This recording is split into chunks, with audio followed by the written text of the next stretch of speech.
Okay.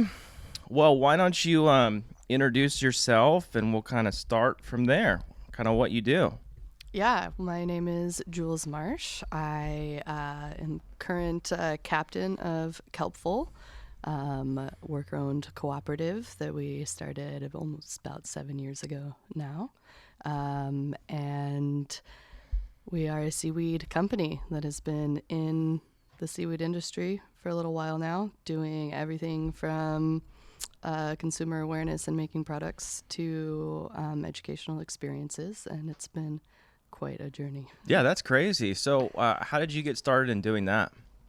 Yeah, so it's an interesting story. I listened to a podcast in late 2017 that had a representative from Green Wave, which is a nonprofit organization working to grow seaweed farming industry.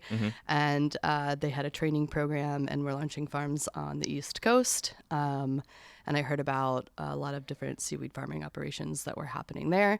And for me, I'm kind of a serial entrepreneur. That is just the kind of person that I am. I was working in it as an engineer at the time, but trying to pursue having my own company and trying to figure out what that was going to be and what I wanted to put my time and energy for. And I grew up in Santa Cruz. My parents were divers.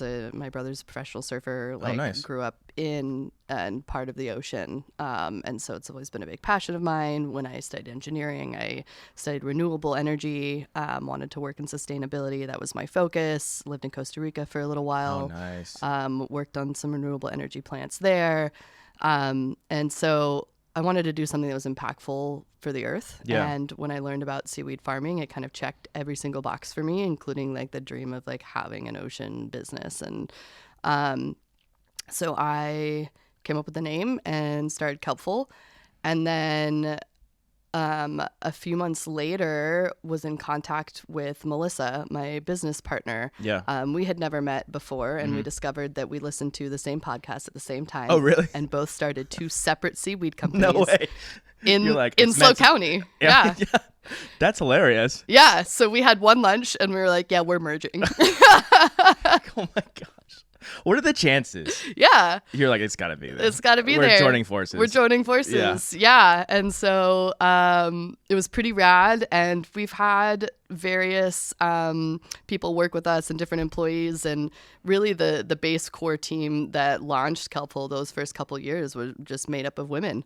And we had a really awesome team of women, and we harvested and made products and did farmers markets and just like started doing a seaweed thing. And ultimately, we had another co-founder, Austin, and he was the only male that we had that was consistent and in our group, All right. which was awesome. Yeah. But he like designed our logo and stuff. Oh, cool. And he made a custom app for us, and yeah. Oh, fancy. So that we became the three owners that stuck around throughout the years. Yeah. Together. So. Oh, cool. So, so you listen to the podcast. Yep. And you're like, hey, I want to go do this. So that's kind of a big jump from just listening to something to actually making a product out of seaweed. Yeah. Right.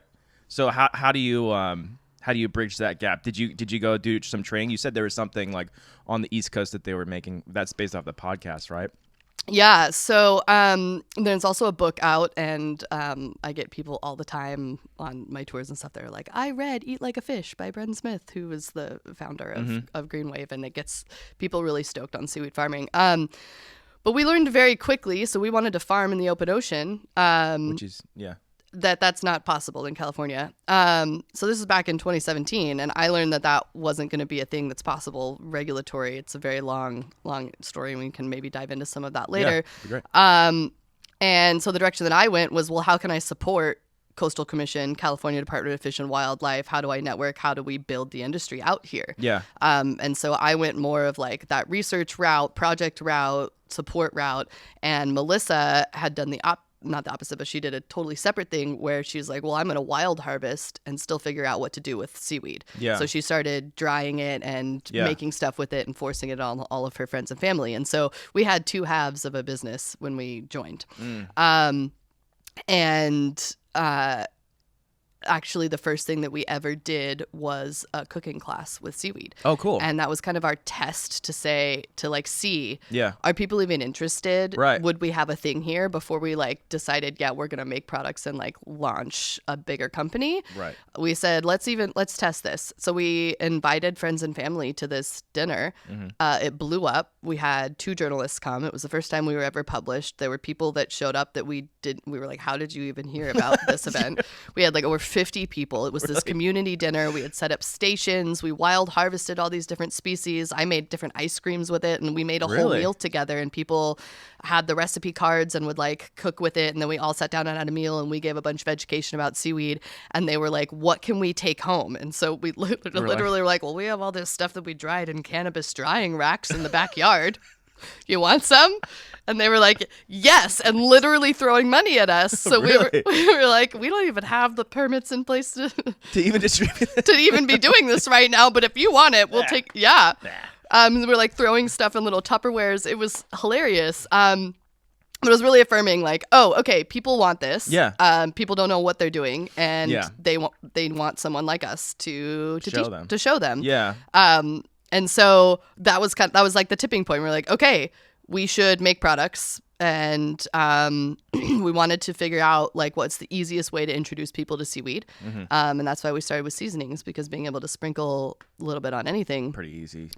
Yeah. And we get to educate about how nutrient dense it is, because just 1 to 2 teaspoons is going to give you all of your iodine. It's loaded with vitamins and minerals. Like a very small amount goes a long way for your body. So it gave us the opportunity to teach about all of that. So how many people are actually doing that in California? You said it was rather difficult for you to kind of get started, and you're like, I can't do that. Was there any other companies in California that are harvesting seaweed? There are, yeah. That was really interesting timing for us to get our wild harvesting license. So it's a really simple application through California Department of Fish and Wildlife to get a commercial license. It's like $165, and you just have to report monthly what you're harvesting and from where. At the time, there were about 30 different groups of people. Oh, really? Who had commercial harvesting license who were doing it. The only ones at large scale were ones for like the abalone farms. So like the cultured abalone farm in Goleta is the only. They're the only ones who have a mechanical harvester, so on a boat. Yeah. There used to be more than that. There were at least 2. The old Cayucas abalone farm, they used to have one, but they don't. They're closed down at this point. So right now, the cultured abalone farm in Goleta is the only one who has a mechanical harvester, and so they go out and harvest massive amounts of kelp to feed the abalone, because they farm abalone in tanks on land. Oh, so that's the abalone is seaweed is abalone's food. Correct. Got it. Yeah. So they wild harvest kelp, giant kelp, and then they grow other species in tanks that they feed all of that to the abalone. They also have urchins. They do urchin ranching, which is a whole cool thing. Wild. And so they also feed the urchins. And then the rest of the wild harvesters were much smaller scale companies, mostly little family businesses, just couples. And then there was like 1 or 2 that do a large enough scale where they're like harvesting tons, and they would take a whole team out and harvest a few times a year, and and we're doing a thing. But not a lot of wild harvesters. Yeah. Right. Especially here. Right. I mean, there's probably nobody here other than you guys. Right. There's, Marley Family Seaweeds. Spencer Marley, historically around the same time we was doing tours, and he used to be at farmers markets and stuff. But he stopped that. I think he still does tours every once in a while, and I don't see him as often. Gotcha. Yeah. That was the only one here in the Central Coast. Yeah. So, so you had that dinner, and everyone's like, "Oh, this is great," and you're like, "Let's keep going now," because everyone's throwing money at you, right? So what did that lead to? I guess you're like, "Oh, let's go full bore now. Let's try and make some products. Let's make some." You said salt, but you also have on your website like like bass stuff, and like would it be like beauty products or something, or like skincare stuff like that, right? Yeah. So and it's. I have a surprise for you. That's perfect. That's not a good one. Oh no. This is gonna be really interesting, and I'm like waiting for the moment to share it. So it's interesting getting to talk through this journey right now. So we started out with the seasonings. We started out in farmers markets and doing small events because it was clear that like people needed education around it. Exactly. Like for the market to be ready to receive massive amounts of seaweed, Right. they have to know how to use it and why to use it and all of that. So there's such a huge educational component to all of it. Yeah. And so we tried a bunch of varieties, like just dried in bags, and like we could do pretty well with kombu and sometimes nori, but for the most part, any of the other species, like people would not buy dried seaweed in a bag from us. They were like, I just don't know what to do with it. Right. And no amount of labeling and instructions and recipe cards really got us to the point where that was working. But we had so much hope. Like people were stoked to like find us at farmers markets. We were getting inquiries all the time. And it was one of those things where it seemed like people wanted to throw money at us. Yeah. This was all pre-COVID. Oh, yeah. And this was pre-Ukrainian war and Yeah. pre-everything. And the economy has drastically shifted since then. Definitely. And we rode that ride, and Yeah. it's been a tumultuous one. So we were very hopeful, and we were like, oh, this is going to be an awesome thing. We designed and built all of our processing equipment.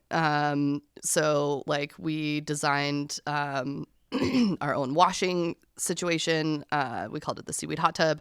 We designed a hoop house and turned it into a solar dehydrator, and our own custom really? drying racks. Wow. And like all of that. We also found that there wasn't really any software that we could afford or that existed that did everything that we wanted for the company as far as like inventory tracking and recipes and like, Yeah. so we built our own app. Crazy. So we did everything from the ground up. Melissa and I got MBAs during the process. Like there was so much that happened. I took courses on like how to get into wholesale accounts and like how you do all Yeah. of the thing. And even getting our permits from the health department, and Right. like no one knew what to do with us or what to do with seaweed. And so we were really like Yeah. paving the way, not just locally, not just in California, but like even in the US in general. Really? Like the industry is so new. Yeah. And so we're just kind of having to like build everything up. And then like when it comes to customer perception, like same thing. Like there isn't even consistent messaging out there about like, is it sea vegetables? Is it seaweed? Is it Yeah. the most common question I get is kelp seaweed or seaweed kelp? Like people don't even understand that there's 20,000 species of seaweed and they're all edible. They just don't all taste good. Yeah. So we started out with the food route to circle back to your question. We tried dried seaweed. We did seasonings. And we tried to develop a snack product early on, but it was really hard. Like we were bootstrapping everything. And then out of demand, after the first year of sales of just food products, people really wanted self-care products. Yeah. And so we launched some soaps, a sugar scrub, a kelp face mask that was in a powder form with bentonite clay, and you add water, and we had the bath salts, and then we were able to get into Whole Foods, really cool. and Erewhon, and we were starting to look at mass distribution, and then eventually we created a snack product, and we threw any dollars that we had at that. We had a very long, tumultuous journey. Like when we went to launch investment, to go after investment, was right before the Ukraine war hit. And then we had an issue where the jars that we used for seasoning, after we had mass purchased thousands of custom printed labels and all of this stuff, they didn't make our jars anymore. And so then we had to spend like half of the money we had raised that was in debt just on rebranding and repackaging. Oh my gosh. And like we just had, and then it was like one thing after another, and we were never able to actually raise capital, and we tried for years, and Melissa and I gave thousands of pitches. So we ended up coming up with this snack product thinking like, okay, this is going to get us to scale. Like this is going to make our operations like work, and people are going to love it. It's going to get out there. Like there's a white space in the market for this. And like, this is what's going to be the tipping point, not just for us as a company, but like for seaweed in general. Right. And we finally found this investment company that was when we worked out like the sweetest deal, how they were going to take our products, grow our products, and like I was still going to get to manage the educational side of things and like not have to do as much work on the CPG side of things. It was going to be great. Worked out this sweet deal. They pulled out at the last minute. No way. Last year. And at that point, we were out of money and out of options. and I had to close our production warehouse 5 days before the California Seaweed Festival, which is like a major event that we Terrible. have been a part of in organizing and participating in since it launched in 2020. And yeah, I had to show up to that event with the last of my product and share a booth with someone else because I couldn't afford to pay for the booth at my own Right. event. Oh my gosh. Oh. And the snack product never launched, and we had to shut down everything and stop making products. And so I ended up pivoting to educational experiences because there aren't any costs except really my time that goes into that. Right. Or the costs are very low. But we took on a lot of debt. We took on Yeah. a lot. I mean, starting a business is Yeah. not easy. Right? Yeah. And we talked about how we were going to restructure, and Melissa moved to North Carolina. Unfortunately, she moved back home to Asheville and just lost everything in the hurricane. Yeah. And I'm is- like, it just happened. Jeez. Yeah, so she's really going through it right now. She left in May, but just moved to Asheville right before school started, and her kids started school there, and then they just had the hurricane, and Oh my now gosh. she's yeah. So she's going through it right now. Austin moved back home to Texas to his family, and it's just been me. Yeah. It's just been me, and it has been really challenging as one person Oh, to yeah. Trust me. carry a business. And I have been working my ass off to make it happen. And at this point, I'm kind of clutching a dead weight. And we just made the decision this week to officially close all Kelpful operations by the end of this year. Gotcha. Oh, man. Yeah. Jeez. All right. So what's your plan now then? I mean, yeah, what's your plans now I mean, I'm sure you still love seaweed and all that stuff. So what is like your pivot here, or is there one? Yeah, there is. And so it's really interesting because I love what we created, what we built. Yeah. It's really beautiful. It's not sustainable the way that the economy is right now. And Yeah. that's not just us. Like, I could sit here and list off how every single major seaweed company has either closed or had to completely pivot their operations Really? away from doing CPG just in this year. Like Akua, which they made the best plant-based seaweed veggie burgers. They just closed this year. 12 Tides closed this year. Blue Evolution is switching to what they're calling biomining. So it's like not even anything. And they used to make huge, like they had products, national distribution. They made a seaweed popcorn and like a bunch of stuff back in the day. And then they stopped making products, and now they're pivoting completely away from like their farming operations. Even Atlantic Sea Farms, which is currently the largest seaweed farm producer of products in the U.S., is sitting on a backstock of tons and tons, like thousands of tons of seaweed that they can't even sell at a market rate. And so, and it's putting a huge hit to the industry. Yeah.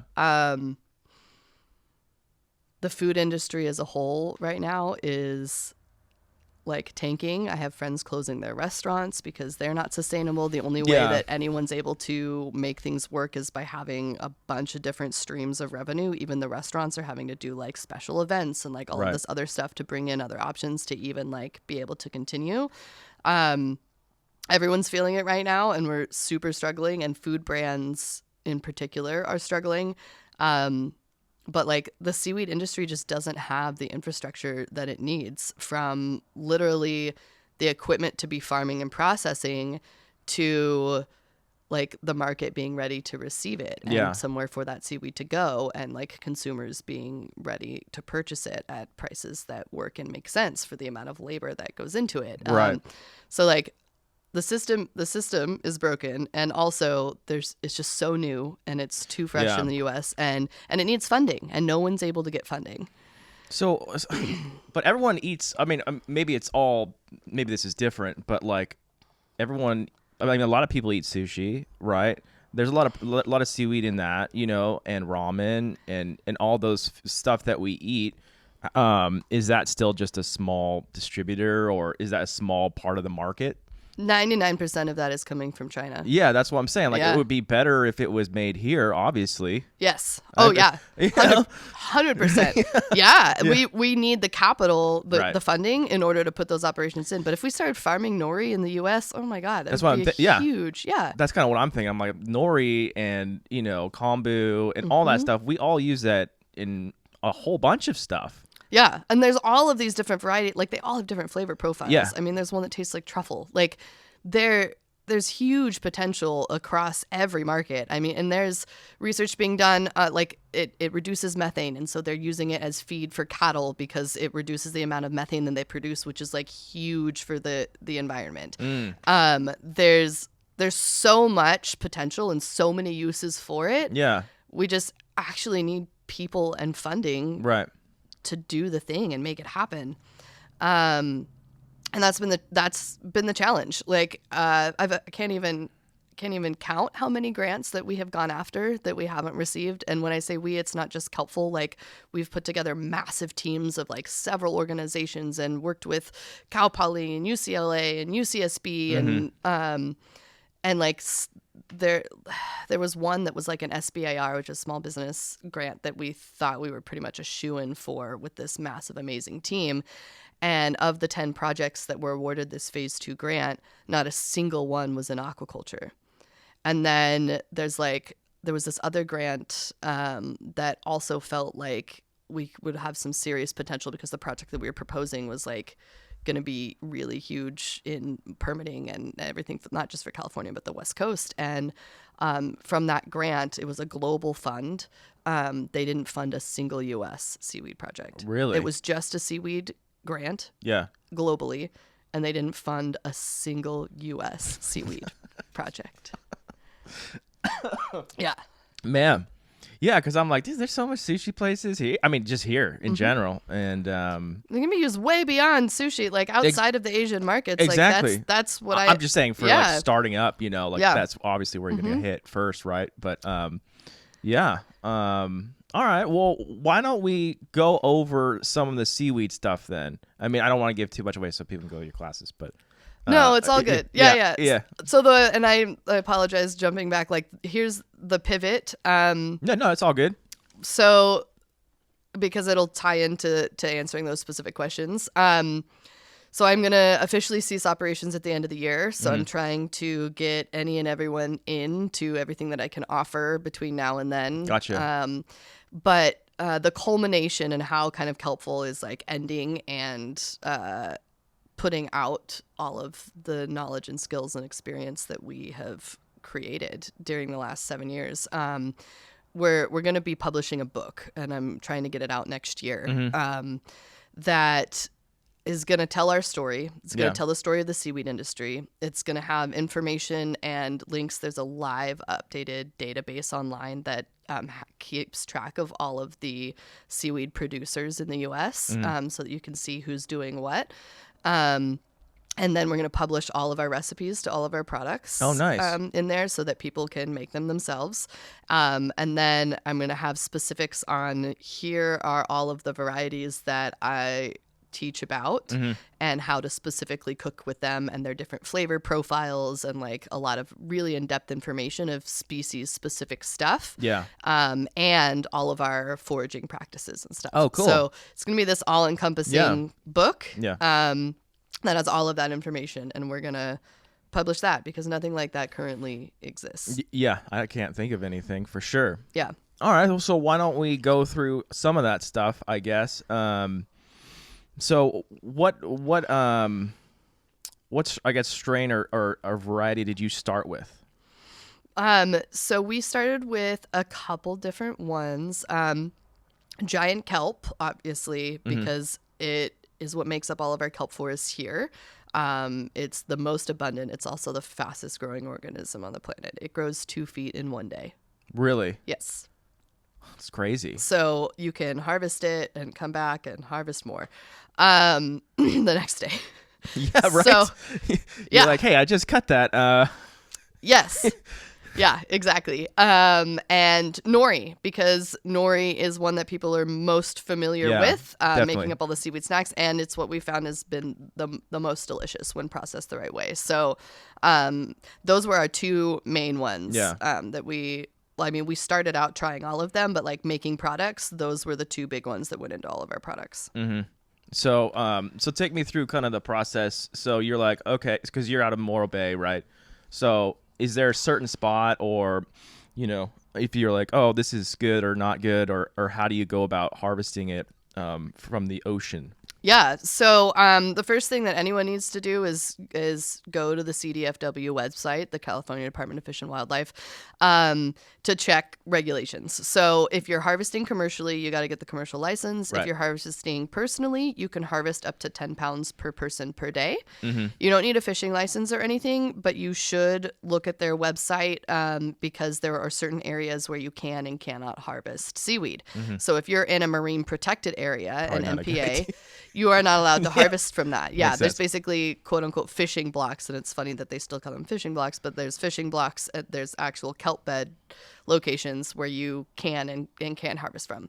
But interestingly enough, you can harvest within a state park because the state park, like Montana de Oro, for example, right. ends at the intertidal zone line. Mm. So as long as it's not an MPA, you can harvest there for the most part. But we never harvested south of Montana de Oro.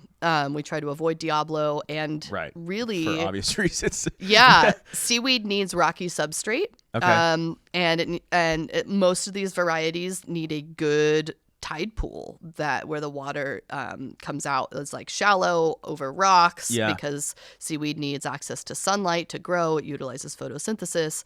And so there's kind of a dead zone between Montana de Oro and like even going all the way down to San Diego. There are a couple spots in Santa Barbara where when you have super low tides, rocks are exposed and you can kind of go out and harvest, but not a whole lot grows there. And like, honestly, like it smells like tar. There's the oil rigs out there. Yeah. The water quality is awful. Like I don't recommend people harvest there. And then you get into the LA area. Yeah, no. Again, not really any tide pools. It's like all sand and water quality is gross. And so really until you get down to like Encinitas sometimes, but they bring sand in to cover it up. So sometimes Encinitas will have really great tide pools, but only when the sand is out because the sand goes in and out. And then down to La Jolla. So really Montana de Oro North are the good harvest spots. And so Hazard Tide Pool is good. North Point in Morro Bay tends to be a good nori spot when the sand is out. That's all natural, but it's really interesting how like sometimes it's just all sand even when there's low tide, and then other times of the year you're literally standing between these like rock canyons. Because that's how much sand moves there. And then Estero Bluffs, there's several different really great spots in the tide pools in Estero Bluffs from the shipwreck spot north. And then there's some good spots in San Simeon. And then as you move further north up into Big Sur is when you start to get varieties like Wakame and some other ones that like the colder, more pristine waters.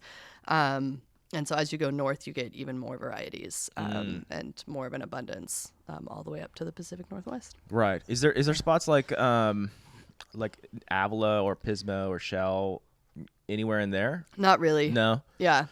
Okay.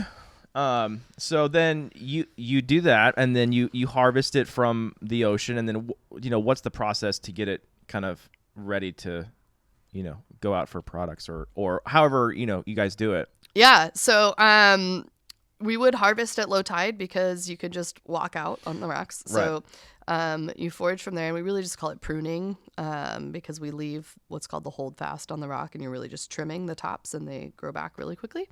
And then after that, you want to rinse it in fresh water.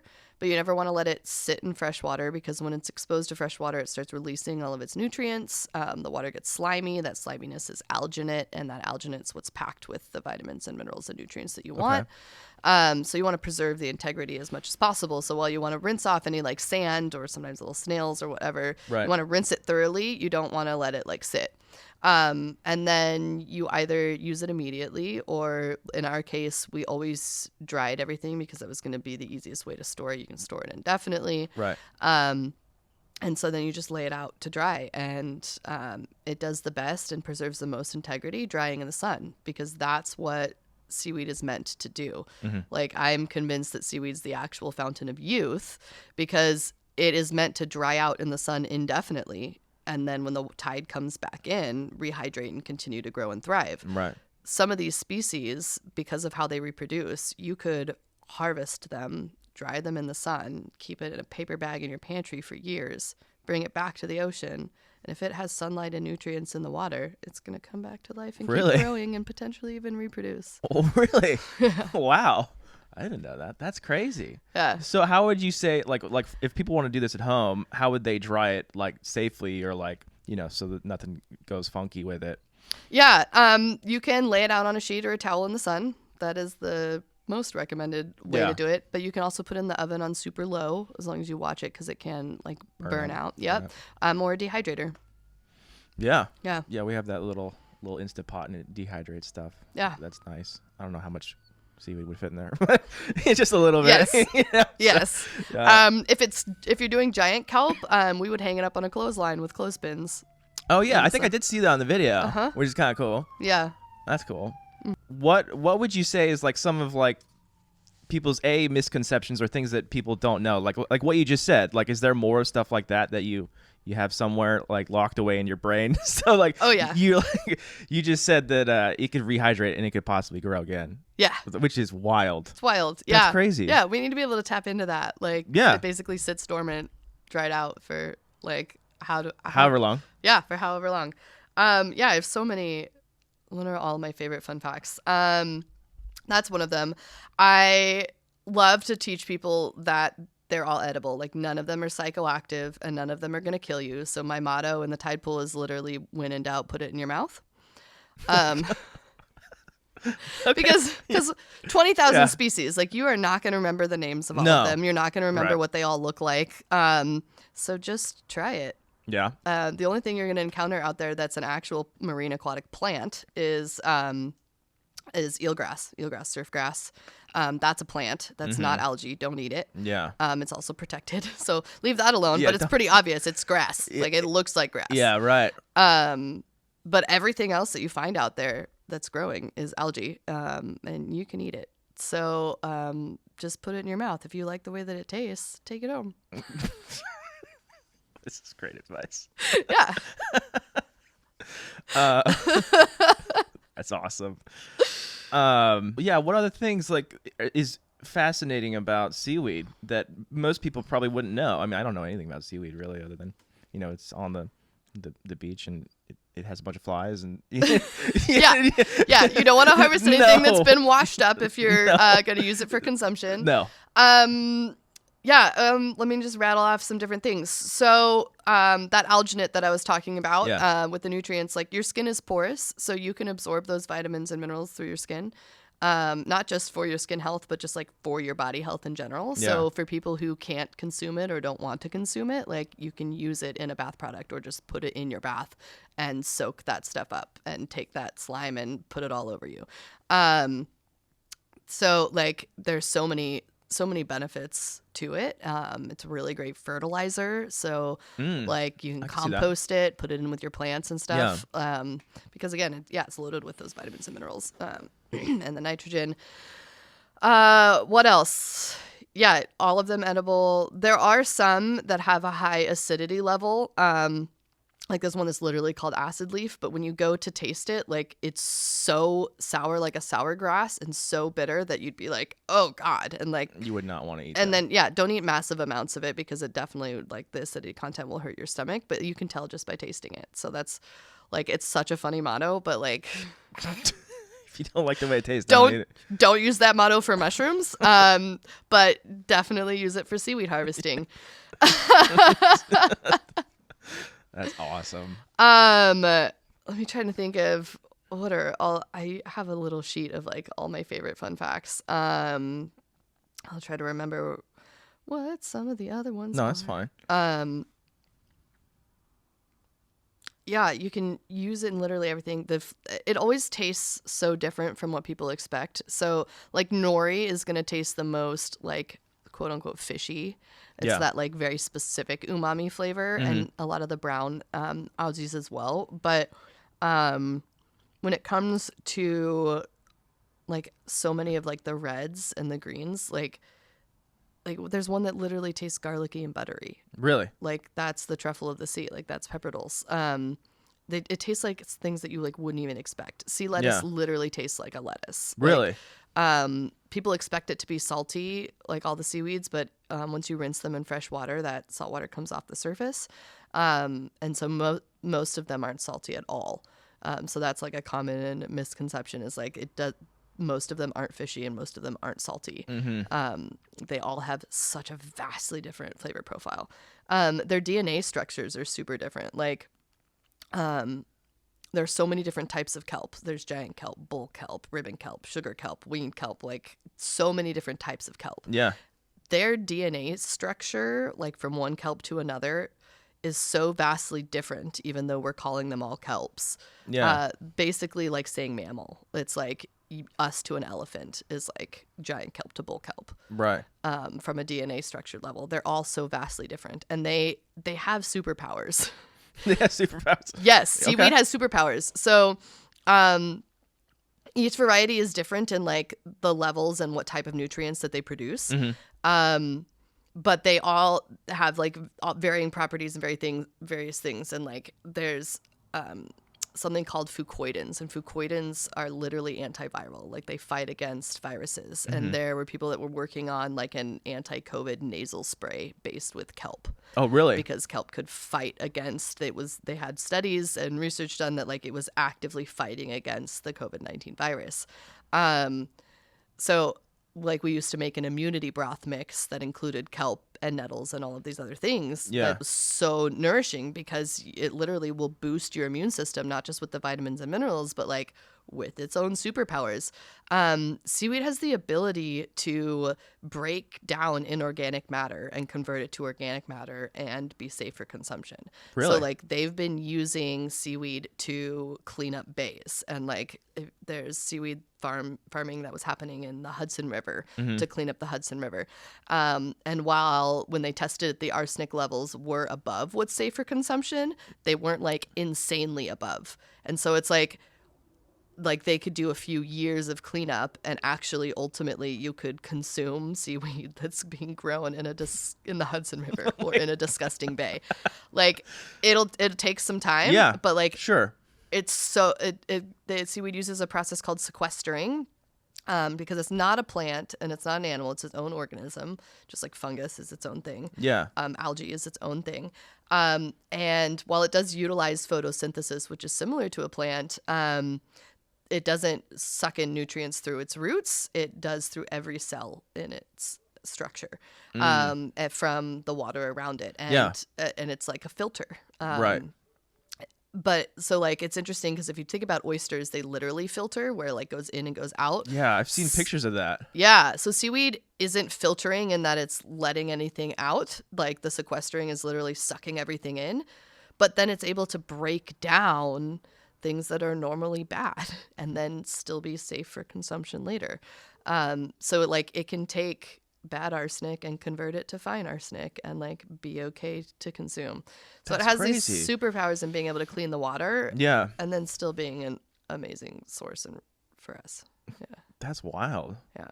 Crazy. How did you learn all this stuff? Like, did you just start reading books, or like, I mean, obviously you're in the seafood or seaweed industry, but I mean, you should have to know this, but it seems like it's a vast thing, right? To know all this stuff. Yeah, In it's order just to pull. it's taken years of experience. Yeah. But yeah, lots of every book and every podcast and everything that we could get our hands on and consume. There can't be that And much. content. Is there a lot of info on? Yeah, that's what I'm saying. I'm like, there can't be that much. No, I could probably name the list of like the 6 books I'm and like there the. can't be that much on seaweed. I mean, yeah, there is and there isn't. And a lot of the stuff is the same info. I've done a lot of work with like scripts and cow poly and a lot marine biologists and like and people who have like studied seaweed, and so it's all I've just been a sponge of the information. I do not know enough of the scientific technical details in a Right. way that I can like effectively communicate them. Terrible even with Latin names. Like There's so I many. have dyslexia. Um, So that's gonna be and there's so difficult. many. Yeah. So yeah, it's just been being a sponge, Yeah, and just being in it and around it is and years. that's crazy. Now of experience of kind That's so cool. I mean, there's sucked so in much there. stuff like about seaweed that we have no idea. Like you're saying, like it could clean the water. I mean, I was thinking when you were saying that, I was thinking about the oysters for sure. Because I for some reason just recently it was like a picture of like two tanks, right? A dirty, nasty water tank, and then the oysters, and it was like clear. Yeah. And I'm like, what? Yeah. Like, but you're saying that even more so that the seaweed will take nasty stuff and make it like less nasty, which is crazy. Yeah. My friends at Sunken Seaweed, they're now up in Humboldt, but they have some farming operations happening. They've been making some products. They used to be down in San Diego, and they got the first permit to farm seaweed in the harbor there, and they got funding for it. San Diego like started putting money towards aquaculture. This was back I think in like 2018, 2019. And they were doing a project literally cleaning up the bay with seaweed, and they were doing that for a while. They were using sea lettuce and putting it in the water and filtering and cleaning, and so they were doing a whole local project for that. Yeah, so you can just so if you do that, is that, affecting any of the normal wildlife or natural balance or anything, or is that all good like throwing it? I mean, it's already in there. I mean, all good. yeah. Yeah. So there are several things that come up, and like this is also why seaweed farming still isn't happening here, because California and specifically is so cautious around okaying new operations, because they don't want to encounter what's happened before, where we overfished abalone, overfished lobster, overfished everything, and led to these dead zones. They're really careful about what they say yes to. Yeah. And so they want to make sure that like every environmental impact has been evaluated successfully, and like any sort of mitigations and equipment and all of that is in place and designed to have the least amount of impact that we can foresee, or only have positive impacts. The biggest thing that people get concerned about around seaweed farming is entanglement for marine mammals. So if we're setting up like ropes and buoys and all of that, like, is a whale going to get stuck in it? Is a dolphin going to get stuck in it? Yeah. That's like one of the biggest things. But like, there are so little downsides to it. We could take these dead zones that are over a sand substrate and put in seaweed farm systems that are set up with ropes and buoys, and literally create an entirely new ecosystem that Right. wouldn't otherwise exist there. That for like, it'll bring so many fish, it'll bring so much wildlife, and it'll be cleaning the water at the same time, and it's going to be sucking carbon out of the atmosphere and producing oxygen. Algae produces over 50% of our oxygen on the planet. Really? Now that's not just seaweed, because there's also microalgae and freshwater algae, Right. but over 50% of our oxygen. It's from algae. Yeah. Really? And we lost 99% of our California kelp forests between 2013 and 2014, just 10 years ago. What happened then? Oh, God. It was literally the perfect storm, quote unquote, perfect storm. And we should be and could be replenishing that. Yeah. And we could like be having a huge impact on climate change. Like we could slow down this process and all of these hurricanes, like by really investing in seaweed. We had the warm water system, the blob, that sat off the coast, and it raised the temperature of the water for most species of kelp. Were not hardy enough to withstand a drastic change. So when the waters got warmer, the kelp couldn't withstand that, and a lot of it died off. Sunflower sea stars, these huge, beautiful purple sunflower sea stars, they are the primary predator of the purple urchin. And the purple urchins go along the bottom of the ocean and they eat the holdfast, which looks like a root structure. It's basically just a suction cup that the seaweed uses to latch onto the rocks. Okay. They eat the holdfast of the kelp, of the giant kelp. And when that happens, it basically kills the kelp because the kelp has to spore and form gametophytes and needs to stay in one location. There are other varieties that like people are able to grow in tanks because they can tumble around and they propagate and they basically just clone themselves. And like sea lettuce can do that. Nori kind of, it's got a somewhat unique reproductive system that people still don't understand. So when the holdfast is gone, like that kelp is gone. And in order for it to like regrow, like you need a seed and it's going to have to start from scratch and all of that. So sunflower sea stars died off during the warmer water because a bloom of what's called sea star wasting disease took off. And so we lost most of the sunflower sea stars. There was also a bit of a low otter population, but also otters are only in certain pockets in certain areas. Right. And the otters are also predators of the purple urchin. And so we experienced an insane ecosystem imbalance. So we had a bunch of the kelp die off, and then the sunflower sea stars died off, and then the purple urchins took over and started eating all of the kelp, and their population grew out of control. And now we just have urchin barrens and dead zones in all of these areas. And you can look at satellite imagery of like 2012 and 2013, and you see an insane amount of kelp beds. And then you look at 2014, 2015, and it's just empty. Is that everywhere? Is that here just on the West Coast or what? Just on the West Coast or? Yeah, mostly California. Yeah. We're still operating at less than 2% of where we were just 10 years ago. And that was all caused by the increased water temperature. That was like the catalyst for everything. Mm-hmm. And then the bloom of the sea star wasting disease.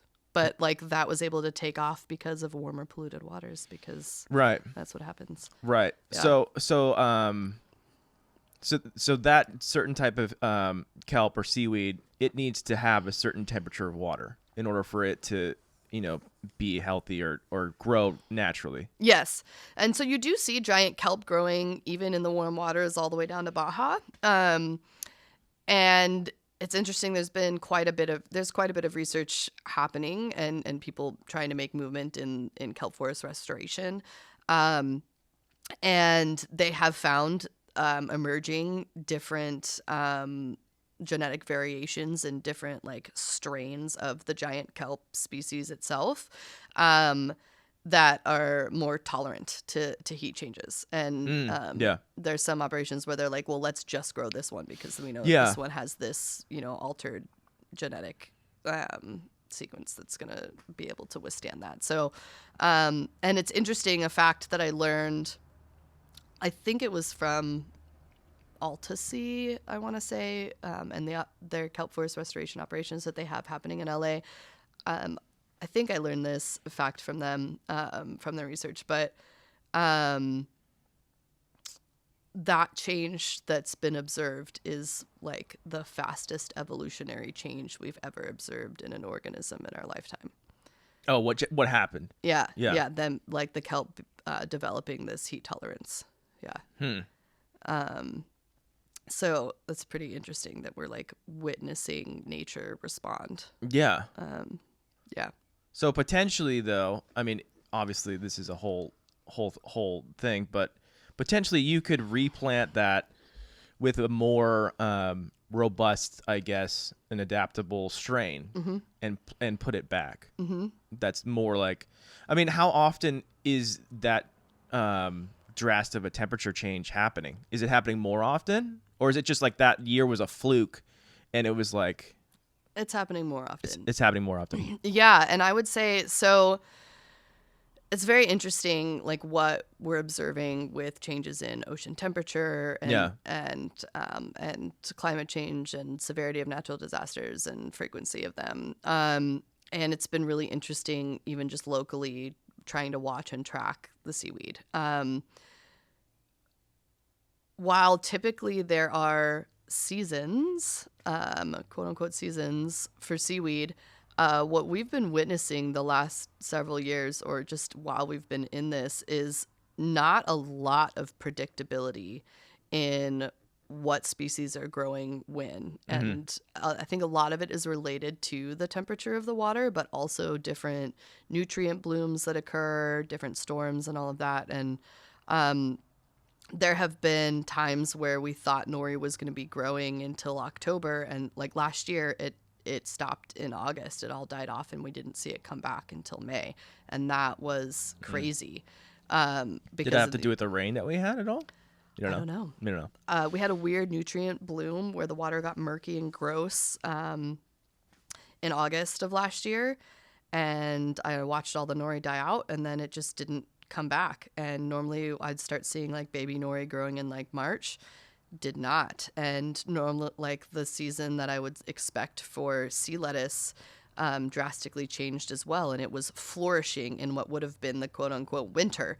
But like in Morro Bay, we had our summer in November and December last year where we had all the sunny days. The water in the bay got up to like 64, 65 degrees. So the waters here are always warmest in like what would be the winter time, but not always, but just in the last couple of years. And so all of that to say, like, I keep having to go out and just see like what's growing, and like I'm not able to have predictability that I would normally expect to see. It is constantly changing. And there's just so many factors that have been going into it. Yeah. And like we're seeing more and more of domoic acid, if you've heard about what's happening with that.